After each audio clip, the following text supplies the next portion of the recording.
Hi, my name's Senga. I'm a landscape architect here in North Vancouver. It's early September. The heat and sun has finally arrived.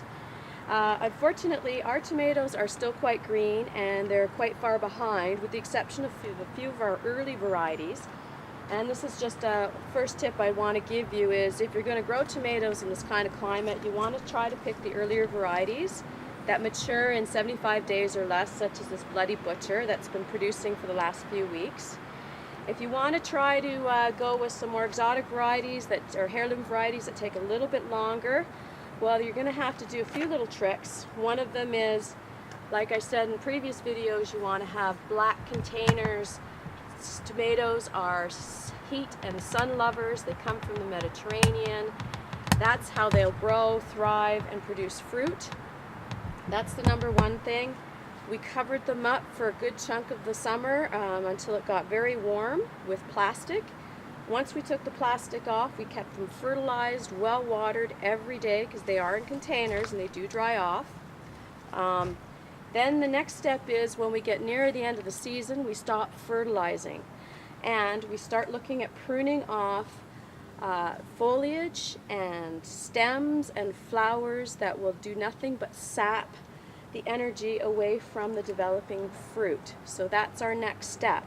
So in here what we've done is where we do see fruit starting to ripen up, what I've done is I've started to selectively prune some of the leaves away from the green fruit so that the fruit won't be shaded, because you want the sun to start to warm up that fruit and ripen it up. It's the warmth, not the sun, that ripens up the fruit.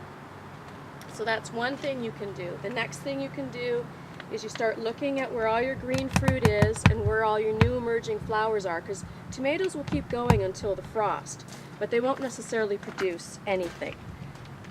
So here is, this is an indeterminate variety. You can see it's reaching up for the sky. It's got tiny little green fruit and flowers, but the reality is it's taking nothing but energy away from this emerging fruit here.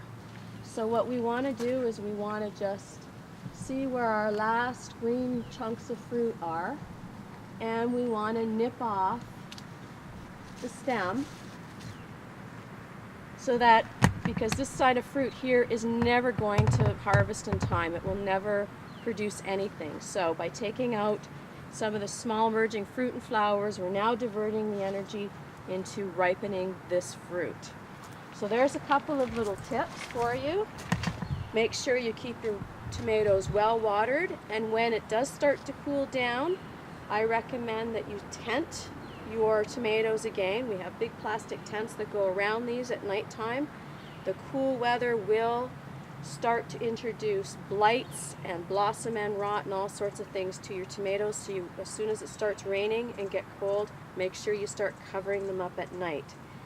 And if you do have green fruit, watch my video, my next video, and I'll show you how you can harvest the green fruit at the very end of the season and still be able to get it ripened up. Thank you for watching my video. My name's Senga. If you want any more information, please visit my website at www.sengadesigns.com on all things edible, sustainable, and eating.